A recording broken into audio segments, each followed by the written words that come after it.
जय माता दी। बहुत स्वागत है आपका अनादि टीवी पर। मैं हूं आपके साथ ऋषिका गुप्ता और आज हम विशेष कार्यक्रम में बात करेंगे शारदीय नवरात्र के 5वें दिन को लेकर, क्योंकि शारदीय नवरात्र का 5वां दिन समर्पित है माता स्कंद माता को। माता स्कंद माता बहुत शक्तिशाली देवी हैं और उतनी ही सरल है उनकी पूजा अर्चना करना। उनकी गोद में भगवान स्कंद हैं और ऐसा कहा जाता है कि सबसे ज्यादा माता स्कंद माता की जो लोग पूजा अर्चना करते हैं, संतान सुख के लिए माता स्कंद माता की पूजा अर्चना की जाती है। लेकिन विधि विधान होते हैं, नियम अलग होते हैं, कायदे कानून अलग होते हैं, कुछ चीजें ऐसी होती हैं जिनको आपको नहीं करना चाहिए। तो शारदीय नवरात्र के 5वें दिन आपको क्या करना है, क्या नहीं करना है, इसके बारे में जानेंगे। हमारे साथ स्टूडियो में मौजूद है पंडित अरविंद तिवारी जी। पंडित जी, बहुत स्वागत है अनादि टीवी पर आपका। और सबसे पहले जो हम माता का नाम ले रहे हैं, जैसे कि बता रहे हैं कि 5वां दिन माँ स्कंद माता को समर्पित है, तो सबसे पहले आप यही बताइए, क्योंकि जब हम उनका स्वरूप देखते हैं तो उनके गोद में बहुत ही सुंदर भगवान स्कंद विराजमान है। कैसे माता का नाम स्कंद माता पड़ा, क्या पौराणिक कथा है? बिल्कुल, अनादि टीवी के सभी दर्शकों को जय माता की और नवरात्रि के पर्व की बहुत शुभकामनाएं। आज 5वां दिन है, बड़ा महत्वपूर्ण दिन है। जैसा कि रितिका जी ने कहा कि उनका नाम स्कंद माता कैसे पड़ा, तो देखिए मैं आपको एक बार पुनः हम पिछले 4 दिनों की तरफ ले जाता हूँ। तो पहले दिन जब माता सती का जन्म हुआ, पुनर्जन्म भगवान पर्वतराज हिमावन के यहाँ, तो पर्वतराज हिमावन के यहाँ जब उनका जन्म हुआ तो वो शैलपुत्री कहलाई, 7 वर्ष की कन्या थी। इसके बाद जब भगवान नारद उनके घर पधारे तो माता ने उनका हाथ दिखवाया और उन्होंने कहा कि भाई हमारी बिटिया का भविष्य बताइए। तो उन्होंने कहा इनका विवाह नगन अमंगल वेशधारी भगवान शिव से होगा। तो माता ने पूछा नारद जी से कि प्रभु कैसे प्राप्त होंगे, तो उन्होंने कहा तपस्या से प्राप्त होंगे। तो माँ नंगे पैर अपने एक हाथ में कमंडल और एक हाथ में माला लेकर वन को चली गई। ऐसा कहा जाता है कई हजार वर्षों तक उन्होंने तपस्या की, इसीलिए वो ब्रह्मचारिणी या तपस्चारिणी कहलाएं। माँ से भगवान प्रसन्न हुए, भगवान से माँ का विवाह हुआ, चंद्रघंटा स्वरूप में आई। यानी माँ जब घर पधारी तब उन्होंने अपने घंटे से उस दैत्य का वध किया जो कि चमगादड़ के स्वरूप में आया था। उसके बाद माँ ने अपने मस्तक पर चंद्रमा और घंटा दोनों को विराजमान किया। अब उसके बाद था इस ब्रह्मांड में, सृष्टि में हास्य का संचार करना या सृष्टि का संचार करना, इस सृष्टि को एक बार नए प्रकार से बसाना। तो उन्होंने अपनी मंद हंसी से इस पूरी सृष्टि यानी इस ब्रह्मांड का निर्माण किया, तो वो कुष्मांडा कहलाई। जब संसार का निर्माण किया तो स्वयं गर्भ धारण की स्थिति आई, यानी तारक नाम का जो असुर था उसने ये वर प्राप्त कर रखा था कि मेरी मृत्यु केवल और केवल भगवान शिव और माता पार्वती के जैविक पुत्र के द्वारा ही हो सकती है। तो आप देखिए हजारों वर्षों तक उसका शासन चला, सारे देवी देवता बेहद परेशान हुए क्योंकि ब्रह्मा जी वर दे चुके थे। 3 प्रकार के पुर उसके थे, 3 अलग अलग धातुओं के पुर थे, सोना, चांदी और तांबा या लोहा भी कहा जा सकता है उसको। उन 3 पुरों के बीच में वो तारकासुर रहा करता था और वो तीनों पुर कभी भी एक साथ एक सीध में नहीं आते थे। यही उन त्रिपुरों की विशेषता थी, यानी वो जब तक तीनों पुर एक सीध में नहीं आएंगे तब तक उसका वध नहीं हो सकता था। अब भगवान शिव और माता पार्वती के बीच में विहार हुआ और माता ने गर्भ धारण किया और गर्भ धारण करने के बाद उन्होंने षडानन यानी 6 मुखों वाले अपने एक अद्भुत बालक को जन्म दिया, जिनका एक नाम स्कंद था। तो इसलिए माता स्कंद माता कहलाई, क्योंकि उनका लालन पालन कृतिकाओं ने किया था। आप ऐसे कह सकते हैं हमारे जो नक्षत्र होते हैं कृतिका नक्षत्र होते हैं, तो उन कृतिकाओं ने उनका लालन पालन किया था, इसलिए वो कार्तिकेय भी कहलाए। वो कृतिकाएं भी उनकी माता थीं। तो आप देखिए कि आज 5वां दिन है, स्कंद माता है, एक हाथ में सीधे हाथ में वो अपने बालक को लिए हुए हैं। जैसे छोटा सा बालक गोद कन्हैया लेके आप उसको कमर में बिठा लेते हैं। एक हाथ में वो बर मुद्रा लिए हुए हैं, 4 भुजाओं वाली देवी हैं और पूरी 9 देवियों के स्वरूप में सबसे आनंदमयी स्वरूप यदि किसी स्वरूप को माना जाता है तो वो स्कंद माता को माना जाता है, जिसमें माता जो है बिल्कुल माँ के समान अबोध बालक को गोद में लिए हैं। तो आज के दिन आप अबोध बालक बनकर अपनी माँ से यानी माँ जगत जननी से कुछ भी मांग लीजिए, वो आपको वर के रूप में सब कुछ दे देंगे। ज्ञान चाहिए, विद्या चाहिए, सुख चाहिए, धन चाहिए, पैसा चाहिए, संतान चाहिए, आप जो चाहते हो, यही एकमात्र ऐसा दिन है पूरी 9 दिनों में कि जिसमें माँ आपको जवारों के रूप में दर्शन भी देती हैं। यदि आपने घट स्थापना कर रखी होगी तो आज जवारे थोड़े थोड़े से बाहर निकल आएंगे, यानी प्रकृति पल्लवित होती हुई आगे बढ़ती हुई दिखाई देगी और आप उनके दर्शन करेंगे। तो आइए माँ के हम इस स्वरूप के दर्शन करते हैं, उनकी विधि पूर्वक पूजा करेंगे और जानेंगे कि आखिर क्या करना से माँ प्रसन्न होगी। बहुत सुंदर पंडित जी। तो माता स्कंद माता के जैसे कि हम बता ही रहे हैं कि बहुत सौम्य उनका ये स्वरूप है और बहुत आसानी से माँ प्रसन्न हो जाती हैं। जैसे कि आपने भी कहा कि आज अगर आप अबूझ बालक बनकर माता से कुछ मांगते हैं तो वो अवश्य आपको देंगी। इसके साथ ही पंडित जी माता के स्वरूप के बारे में भी बताया, जैसे कि आपने बताया कि भगवान स्कंद उनकी गोद में है, कौन से रंग के वो वस्त्र पहनती हैं, उनको रंग कौन सा सबसे ज्यादा प्रिय और क्या क्या है उनकी भुजाओं में? देखिए, माता को आज के दिन चूंकि प्रकृति की देवी है, प्रकृति हमको घट के रूप में हरे रंग के रूप में दिखाई देती है, तो आज तो उनका पसंदीदा रंग हरा ही है। तो आज आप हरे रंग की अधिकता उनके पूजा में होती है, प्रकृति का रंग है। आज उनको सबसे ज़्यादा जो कुछ चीज़ें पसंद है, हरे रंग की चीज़ें आप लेकर आएँ। उदाहरण के तौर पर यदि अभी तक आपने माँ की स्थापना नहीं करी हुई है तो आज के दिन आप माँ की विधि पूर्वक स्थापना करें। क्या करें? सबसे पहले आप अपने पूजा कक्ष को हल्दी से लीपन कर लें, उसके ऊपर आटे से चौक पूर लें, थोड़ा सा अक्षत यानी चावल रख दें, तदुपरांत लकड़ी का पटा रखें और उसके ऊपर आज हरे रंग का वस्त्र आप बिछाइएगा। तदुपरांत हरे रंग का वस्त्र बिछाने के बाद आप माँ जगत जननी की विग्रह का तात्पर्य होता है उनका फोटो हो, चित्र हो, तैल चित्र हो या उनकी प्रतिमा हो, मिट्टी की प्रतिमा हो, कांस्य प्रतिमा हो, पीतल की हो, स्टील की हो, सोने की हो, चांदी की हो, जो यथा योग्य आपके पास है उसको आप विराजमान करें। अब उनके लिए पूजा की सामग्री आपको रखनी है, तो क्या रखना है? पंचोपचार से हम लोग पूजा करते हैं, षोडशोपचार से भी पूजा होती है, यानी 16 प्रकार की चीज़ों से। लेकिन सामान्य हर व्यक्ति को, देखिए कोई अमीर है, कोई गरीब है, सभी साधारण है, तो साधारण रूप से आपके घर में जो उपयोग की सामग्री है आप उसको ले लें। जैसे क्या आपको घर में आसानी से मिल जाएगी, दूध मिलेगा, दही मिलेगा, घी मिल जाएगा, शहद मिलेगी, शर्करा मिलेगी, तो ये सब थोड़ा थोड़ा सा रख लें। आज उनको हरे रंग की चीज़ें भी आपको चढ़ानी है, तो क्या लें? सबसे पहले आज हरे रंग की चूड़ियाँ ले लें। माँ को आज जो है बिंदी, आप जानते हैं आजकल हर कलर की बिंदियाँ मिल जाती हैं, तो हरे रंग की बिंदियाँ ले लें।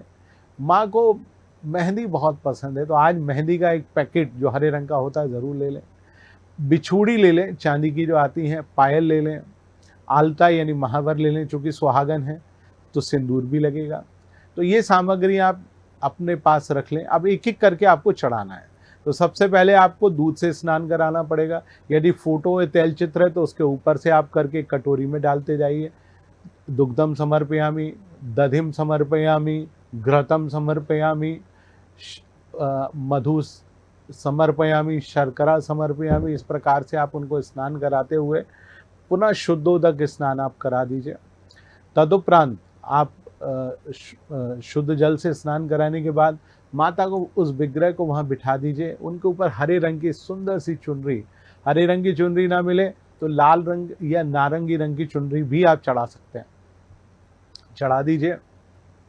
उसके बाद आप जो सामग्री लाए हैं श्रृंगार की, जिसमें बिंदी है, चूड़ी है, बिछूड़ी है, आलता है, महावर है, आपने माँ के लिए बहुत सुंदर सुंदर सी जो है मेहंदी आप लेकर आए हैं, मेहंदी आप रखिए और इस प्रकार से माँ की पूजा अर्चना करिए।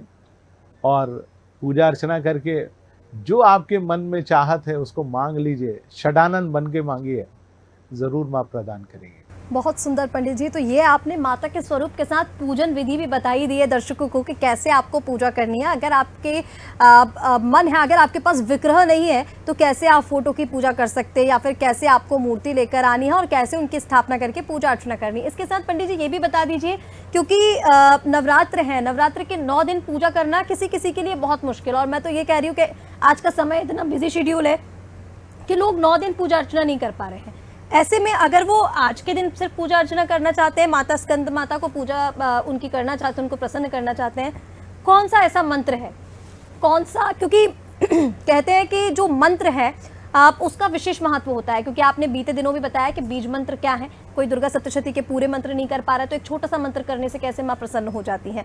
तो ये स्थापना तो माँ की कर लेंगे, लेकिन उसके साथ साथ कौन से मंत्रोच्चारण के साथ माँ की पूजा करनी है? देखिए, बिल्कुल अभी तक आपने देवी की स्थापना नहीं की है तो कोई भी देवी का फोटो आपके पास है, और यदि आप स्कंद माता का फोटो, आजकल चूंकि कंप्यूटर सभी के घर में होता है, मोबाइल सभी के घर में होता है, प्रिंटर से माँ जगतजननी के एक फोटो को निकलवा लाइए और उसको फ्रेम कराकर आप अपने उस स्थान पर रख लीजिए और फिर आप उनकी पूजा अर्चना करिए।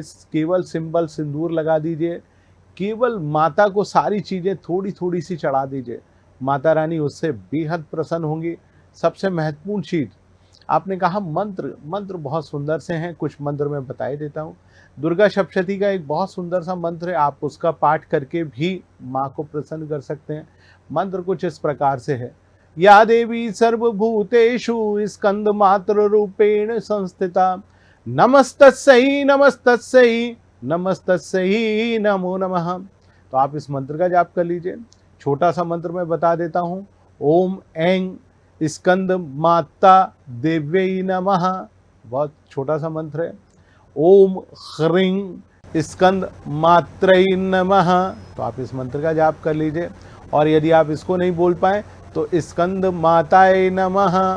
तो ये छोटे छोटे से मंत्र हैं, आप इन मंत्रों से माँ को प्रसन्न करिए, माँ को मना लीजिए। माँ बहुत ही कोमल स्वरूप में आज आपके घर विराजमान है। आपसे कोई गलती भी हो जाए तो अबोध बालक बन के क्षमा मांग लीजिए, उनके चरणों में साष्टांग दंडवत कर लीजिए, माँ बेहद प्रसन्न होंगी। बहुत सुंदर पंडित जी। तो बहुत छोटा मंत्र है, कोई ज़्यादा कठिन मंत्र भी नहीं है कि अगर ना कर पाएँ आप, सुनकर भी आप उसको कर सकते हैं। इसके साथ पंडित जी ये भी बताइए, जैसे कि आपने बताया कि ये जो मंत्र हैं ऐसे करके पूजा अर्चना कर सकते हैं, पर दुर्गा सप्तशती का पाठ जो है वो हर कोई नहीं कर पाता, तो अगर ऐसे में कोई उसको सुनकर उसका लाभ उठाना चाहे तो क्या उठा सकता है?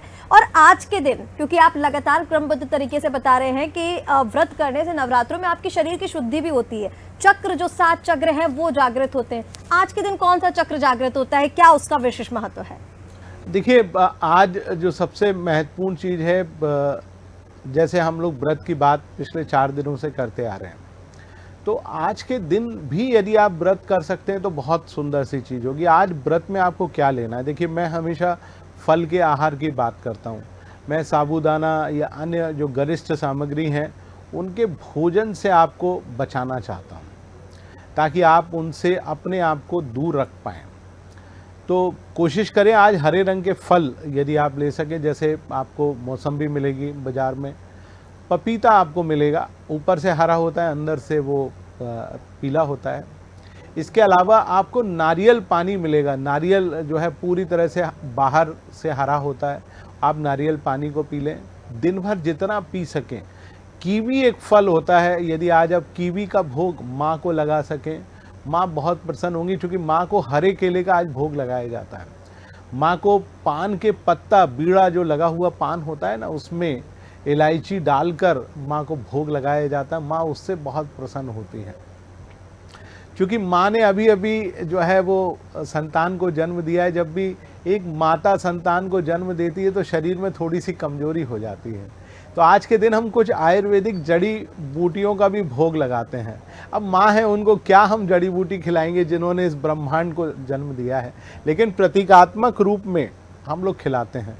तो बिस्वार के जो लड्डू होते हैं जिनमें बहुत सारी जड़ी बूटियाँ डली होती हैं, तो बिस्वार के लड्डू बनाकर यदि घर में बनाना संभव हो ठीक है, नहीं तो आज आमतौर पर माताओं को दिए जाते हैं। तो आज आप कम से कम 5 बिस्वार के लड्डू जो हैं वो माँ को ज़रूर खिलाएं। और फिर स्वयं भी आप खा सकते हैं यदि आप व्रत का परायण तोड़ रहे हैं, और यदि नहीं तोड़ रहे हैं तो फिर उनको सुरक्षित आप फ्रिज में रख दीजिए, और जब आपके व्रत संपूर्ण हो जाए उसके बाद आप उनको पा लीजिए। माँ को शरीर में ताकत होती है, और एक जड़ी बूटी जो है आज के दिन जरूर चढ़ाई जाती है, जिसको कहा जाता है शतावरी। खासतौर से महिलाओं के को हष्ट पुष्ट करने के लिए शतावरी नाम की, या शतावर भी कहा जाता है। तो आज शतावरी यदि आपके पास खड़ी जड़ी बूटी है तो वो चढ़ा दीजिए, नहीं तो शतावर के चूर्ण को, शतावरी को पीसकर शतावरी के चूर्ण को खीर के ऊपर मिलाकर माँ को उस खीर का भोग लगाइए, और आपके घर में जो माँ बहन बेटी हैं उनको उस खीर का भोग यानी उनको प्रसाद के रूप में ज़रूर दीजिए, ताकि उनके शरीर में जो भी कमजोरी है, कोमलता है, वो थोड़ी हष्ट पुष्टता में परिवर्तित हो सके और वह अपने जीवन के लक्ष्य को प्राप्त कर सकें। इस हेतु ज़रूर करना चाहिए। और सबसे महत्वपूर्ण चीज़ जो माँ के लिए आज के दिन है, एक और मैं थोड़ी सी चीज़ बताना चाहूँगा हमारे दर्शकों के लिए। बहुत सारे ऐसे बालक होते हैं जिनमें बुद्धि का विकास नहीं हो पाता। कई आपको ऐसे बालक मिलेंगे जिनका ब्रेन यानी मस्तिष्क का विकास नहीं हो पा रहा है, या कई लोग बच्चे ऐसे हैं जो कि अल्प बुद्धि कारक भी होते हैं। तो आज का दिन बड़ा खास है, चूँकि माँ ने स्कंद माता को जन्म दिया है, तो आप अपनी संतान, अपने पुत्र, अपनी पुत्री को माँ के सम्मुख बिठा दीजिए, और बेटे की जो जिह्वा होती है, जिसको हम जीभ कहते हैं, अनार की कलम बनाइए और थोड़ा सा केसर लीजिए और उसमें शहद मिला लीजिए, और उससे जिह्वा पे एम लिखा जाता है, ए के ऊपर अम की बिंदी, ये बीज मंत्र है। तो आप जिह्वा के ऊपर एम जब लिख देंगे, लड़का हो या लड़की, किसी भी आयु वर्ग का हो जो कि विद्या अध्ययन कर रहा है और जिसकी बुद्धि अल्प है, जो अपनी बुद्धि का इस्तेमाल नहीं कर पा रहा है, करके देखिए, और 108 बार उसके कान में इस मंत्र को फूंक दीजिए। या देवी सर्वभूतेषु स्कंद मात्र रूपेण संस्थिता, नमस्तस्यै नमस्तस्यै नमस्तस्यै नमो नमः, करके देखिए। उसमें इतनी बुद्धि आ जाएगी, उसका ब्रेन इतना विकसित हो जाएगा। और माँ के संगीतमय भजनों को आज आप गाने की कोशिश करिए, उनको प्रसन्न करिए। सायंकाल जबकि गोधूली वेला हो, उस समय करेंगे तो बहुत लाभ होगा। बहुत सुंदर पंडित जी। तो ये तो आपने बता दिया कि बुद्धि की और ज्ञान की प्राप्ति के लिए भी माता स्कंद माता की आप पूजा अर्चना करें, और जो विधि पंडित जी ने बताई है, अगर इस तरीके से आप करेंगे तो निश्चित तौर पर आपको लाभ मिलना है। पंडित जी इसके साथ ये भी बताइए, क्योंकि जो माँ स्कंद माता की उपासना है, अधिकतर हमने देखा है वो लोग करते हैं जिनको संतान सुख चाहिए होता है, क्योंकि कई बार होता है कि संतान सुख उन्हें शादी के कई वर्षों बाद तक भी नहीं मिल रहा है, तो लोग विशिष्ट तरीके के अनुष्ठान भी उस दिन करते हैं। तो ऐसे में कोई आसान उपाय भी हमारे दर्शकों को बताइए जिनको विशेष लाभ मिले। बिल्कुल, आप देखिए आजकल के दौर में क्योंकि बच्चे और बच्चियों की शादी होती है, जो युवा और युवतियां हैं वो कहते हैं भाई 2-3 साल तक तो हम संतान नहीं चाहते हैं, तो तरह तरह के प्रायोजन करते हैं। उसका नतीजा ये होता है कि फिर अगले कई वर्षों तक संतान उत्पत्ति नहीं हो पाती है, बड़े परेशान हो जाते हैं। घर परिवार और समाज के लोग उनके ऊपर कहने लगते हैं भाई तुम्हारी संतान हो नहीं रही।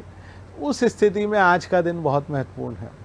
तो आज के दिन आपको संतान उत्पत्ति के लिए माँ की कुछ विशेष पूजा करनी। क्या करें जिससे माँ एकदम प्रसन्न हो जाए और आपको संतान का वर दे दें? करना क्या है, आपको आज के दिन हरे रंग का जो नारियल, जिसमें नारियल पानी होता है, आप उसको ले आइए। उसके ऊपर हरे रंग की मौली, यानी मौली तो कलावा, नारियल हरे रंग का, हरे रंग का जो कच्चा नारियल पानी बाजार में मिलता है, बिल्कुल एग्जैक्टली वही वाला, आप उसको ले आइए। और उसके साथ में जो मौली होती है, जो कि लाल रंग की कलावा होता है, उसको थोड़ा हरे रंग में रंग लीजिए, और 3 धागे बांधकर ब्रह्मा, विष्णु और महेश के स्वरूप में उसको बांध लीजिए। कोशिश करिए ऐसा नारियल लाएं जिसकी सामने की डंडी ना टूटी हो। जो कच्चा नारियल आप लेके आ रहे हैं, कई बार हम उसको कटवा के लाते हैं, तो उसकी डंडी टूटी हुई ना हो, और उसको हम पान के पत्ते के ऊपर रखकर माँ जगत जननी के चरणों में इस प्रार्थना के साथ रखें कि हे माँ, इस श्रीफल यानी नारियल को आप स्वीकारें, और हमारे घर में जैसे स्कंद को आप अपने गोद में लिए बैठी हैं, ठीक वैसे ही आप हमको स्कंद को प्रदान करें। करके देखिए, और इस प्रक्रिया को 9 दिन तक, माने सिद्धिदात्री देवी के दिन तक आप 4 बार दोहराएं। उस नारियल को जो बिटिया या बहू हमारे घर में है जिसको संतान उत्पत्ति नहीं हो रही है, बाद में उससे कहें कि बेटा ये नारियल का पानी आप पिए, आप देखेंगे कि 3 महीने के अंदर ही उनको गर्भाधान की स्थिति निर्मित होगी और परिवार में गर्भधारण संस्कार ज़रूर होगा। बहुत अच्छे पंडित जी, बहुत ही आसान उपाय है, क्योंकि आपको नारियल भी बहुत आसानी से मिल जाएगा, आटी भी बहुत आसानी से मिल जाएगी। तो आप जो डॉक्टर्स की सलाह ले रहे हैं वो तो ले ही, और अगर आप करना चाहते हैं तो आप ये उपाय ज़रूर करके देखें, क्योंकि माता रानी है, अपने भक्तों की मुराद सुनती ही है। पंडित जी, इसके साथ ये भी बताइए कि जो व्रत करते हैं जो लोग, जैसे कि ज़रूरी नहीं है कि कोई शुरुआत से लेकर 9 दिन तक ही व्रत कर रहा है, कोई कहता है शुरू में रख लो, कोई आखिरी में, कोई बीच में, पंचमी का अक्सर लोग रखते हैं, तो ऐसे में बीच में व्रत रख सकते हैं क्या? और जो लोग व्रत रखते हैं उन्हें किन नियमों का पालन करना चाहिए? क्योंकि कई बार कहते हैं कि लोग भी कह देते हैं अरे तुमसे ये भूल हो गई, अरे ये गलती नहीं करना चाहिए थी, आपने ये कर दिया। तो ऐसे में क्या नियम कायदे होते हैं व्रत रखने के? देखिए, व्रत करने का सबसे पहला नियम तो यही होता है कि आप ब्रह्मचर्य का पालन करें। यानी आप पुरुष हैं तो जितनी भी महिलाएं हैं उनको आप माता के समान माने, चाहे वो छोटी बिटिया हो या आपके आयु में बड़ी हो। यदि आप किसी कार्यस्थल पर काम करते हैं तो वहाँ कार्य करने वाली सारी महिलाएं अब आपके देवी स्वरूप में, जब तक 9 दिन चल रहे हैं तो उनको उसी स्वरूप में देखिए। उसके बाद आप आए तो सबसे पहले आप स्वनियंत्रण करिए। एक चीज़ और व्रत करने में सबसे ज़्यादा ज़रूरी है, अपने मोबाइल को चलाना बंद कर दीजिए। मालूम पड़ा आप पूजा कर रहे हैं लेकिन व्हाट्सअप चालू है, फेसबुक चालू है, इंस्टा चालू है और उसके साथ मैसेजिंग चालू है, तो भाई 9 दिनों तक आपको अपनी इस इंद्रिय पर भी नियंत्रण रखना है, तभी वो देवी खुश होगी, क्योंकि आपको अपना पूरा फोकस कुल मिलाकर उस देवी की पूजा और आराधना में ही रखना है। तो 9 दिन तक अपने मोबाइल के सारे सोशल मीडिया को विश्राम दें। हाँ, सुनने के लिए, सुबह शाम सुनने के लिए ज़रूर रखें आप उसको, क्योंकि वो बहुत ज़रूरी है। 1 मोबाइल हो या 4 मोबाइल हो, सभी के साथ ऐसा ही करें आप। इसके साथ साथ अपने खान पान पर ध्यान दें, गरिष्ठ भोजन ना करें, फल का आहार करें। तो जैसे मैंने आपको शुरुआत में बताया कि आपको हरे रंग के फल का ही सेवन करना है, क्योंकि आज 5वां दिन है, प्रकृति का दिन है। तो आप हरे रंग के फल जितने खाएंगे आपके शरीर से उतनी ही नकारात्मक ऊर्जा निकलेगी। और बुध ग्रह, चूँकि स्कंद माता बुध ग्रह की अधिष्ठात्री देवी मानी जाती हैं, तो आपकी बुद्धि का विकास बहुत तेज़ी से होगा, चाहे आप पुरुष हो या स्त्री हो। तदुपरांत धरती पर विश्राम करें, झूठ ना बोलें। इन दोनों सोशल मीडिया पे बहुत सारी ऐसी वाहियात चीज़ें आती हैं जिसको हम कई बार ना चाहते हुए भी देखते हैं। इसलिए मेरा सभी दर्शकों से अनुरोध है, भाई हैं, बहन हैं, माता हैं, बेटियां हैं, कि आप कृपया कर 9 दिवस तक इंस्टाग्राम, व्हाट्सएप, फेसबुक से अपने आप को दूर रखें। ख़ास तौर से उन रीलों से अपने आप को दूर रखें जो कि सामान्य तौर पर हमारे ब्रह्मचर्य को खंडित करने वाली हैं। तो आप उनसे अपने आप को दूर रखें। कोशिश करें टीवी भी ना देखें, यदि आपको बहुत ज़्यादा ज़रूरी है तो समाचार देख लें। इस प्रकार के जो आज के दौर के नियम हैं उनका आप अनुपालन करेंगे तो मुझे लगता है आपको बहुत लाभ होगा। बहुत सुंदर पंडित जी, तो ये आज के दिन की पूरी विधि विधान हो गया कि कैसे माता रानी की आपको पूजा अर्चना करना है, आज के दिन में क्या आपको विशेष करना है जिससे आपको विशेष लाभ मिले, क्योंकि माता स्कंद माता जो है खासकर संतान सुख के लिए, बुद्धि के लिए, तो वो उपाय भी पंडित जी ने आपको बताया कि क्या आसान तरीके से आप माता रानी को प्रसन्न कर सकते हैं और उसका लाभ आपको मिलता है। साथ ही साथ क्योंकि व्रत करते हैं तो कई चीज़ें आपसे कई बार भूल भी हो जाती है, तो ऐसे में नियम कायदे कानून का विशेष तौर पर ध्यान रखें, ब्रह्मचर्य का पालन करें, तो मां स्कंद माता की कृपा आप पर हमेशा बनी रहेगी। और जैसे कि शुरुआत में ही पंडित जी ने बताया कि बहुत ही सौम्य रूप है, बहुत ही सरल तरीके से माता रानी प्रसन्न हो जाती हैं, तो भले ही आपका शेड्यूल कितना भी बिजी हो, इसलिए माँ की पूजा अर्चना करने के बाद ही बाहर निकले। फिलहाल के लिए पंडित जी बहुत शुक्रिया आपका हमारे साथ आने के लिए, हमारे दर्शकों तक सारी विधि पहुंचाने के लिए। फिलहाल के लिए मुझे दीजिए इजाजत, नमस्कार। जय माता दी।